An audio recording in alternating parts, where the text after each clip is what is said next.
Oogie Boogie Bash 2023 was a success. I'm going to detail my experience that I had this year to hopefully help you or someone you know next year. So tips for a great experience: purchasing tickets. My tickets costed $159 and I purchased on the first day of Magic Keyholder sales, which was June 29th, 2023 this year. Tickets go on sale the last week of June historically, and they usually roll out the sales in tiers, meaning the first couple days are for Magic Keyholders and D23 members only, and then it rolls into general admission tickets. So Magic Keyholders and D23 members are usually offered advanced purchase options. If you are one of these members or keyholder, then please, by all means, use the advanced purchase option. And if you are not, ask a friend who is a Magic Keyholder or D23 member, because they are able to purchase up to 8 tickets at a time. Now, if you're purchasing general admission, I would suggest you and your friends simultaneously try to snag tickets to see who gets in the queue first, because you can buy up to 8 tickets at a time. So if you have a group of friends planning to go, it may help for one person to get the tickets, for all to ensure everyone gets a ticket secured. And you can try at the same time to see who gets in the queue first. It can definitely be a little tricky when everyone's working, but we found a way to work it out in the group chat in the past, and that's just one way I suggest to ensure you and all your friends get to go. Day of arrival. So you can enter Disney's California Adventure as early as 3 p.m. with your Oogie Boogie Bash ticket. There will be a line at 3 p.m. So if you want to be inside the park between 3 and 3:15 p.m., I would suggest you line up as early as 2 or 2:15 p.m. and just wait in the line for 45 minutes before you get into the park. Now, as someone who goes to Disney quite frequently, I wouldn't recommend, I don't see a huge benefit in being there right at 3 p.m. like inside the park.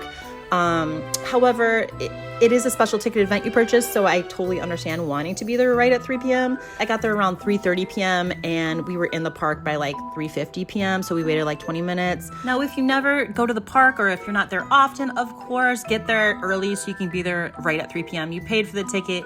You should enjoy the park to its fullest. So completely, yes, 100% do that if you don't go often. Another benefit is they have special merch some days. So this year they had a special Loungefly collab that they were selling that sold out every day. So one reason to get in is to get the merch. So that's another benefit of getting there early. Regardless, definitely enter the park by 5 p.m. so you can get a snack or a drink, hop on a ride or two, and that way you're ready to go at 6 p.m. when the event officially begins. One of my top tips is to wait until the last 2 hours of the night to do things like Villains Grove, character meet and greets, and the rides. Of course, you'll be doing these throughout the night, but just something to know, Villains Grove line gets extremely long during the prime time of the event. Wait the last hour. Nobody was in front of us or behind us. It was great. We walked right in. Character meet and greets, very low waits. Line moves so quickly towards the end of the night. In rides, we did Guardians of the Galaxy Mission Breakout multiple times. We did Incredicoaster multiple times. All the rides are very low waits, 5 to 10 minutes at the most, the last 2 hours of the night. Now, parades, there are 2 parades. The first parade is around 7:50 p.m. The second parade is around 10:05 p.m. You know, there's benefits to doing either of those times. If you do the first parade around 7:50 p.m., the pro is getting it done and out of the way so you can enjoy the rest of your night to experience things like I mentioned before, like Villains Grove, character meet and greets, and rides. The con is you will need to stake out your spot fairly early into the night for the first parade because it's very popular.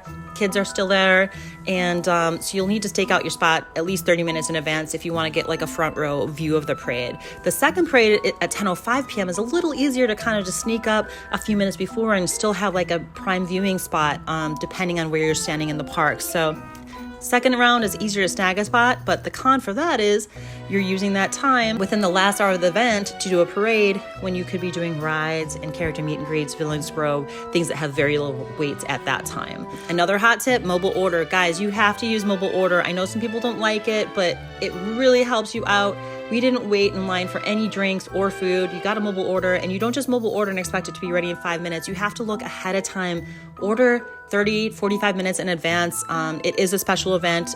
Everyone's there to spend money on snacks and drinks. So order in advance and you'll be able to walk right up and grab your drink, okay? And then one more tip that I'm sure you hear everyone talking about is the trick-or-treating. So bring a backpack. Definitely use the bag they give you. Very cute, but I fill that bag up, dump it in my backpack, and then it's an empty bag again. I'm like, there's no way I'm going to fill this bag up with candy again this year. And every year it gets filled up and I find myself wishing I had more space. Just bring a backpack so you can not only put some of your stuff in there, but you can throw extra candy in there so you can continue to trick or treat throughout the night. And those are my tips for Oogie Boogie Bash in 2023. I'm thinking it's gonna help for 2024. Sometimes things change a little bit, but usually the cadence is pretty similar to what I just described. So I hope this helps you in 2024 to secure your tickets and have a great experience. Thanks for watching. What's Why are you already laughing? What? You're funny. Yeah, I'm hilarious. I know. You seem like a nice guy. Huh?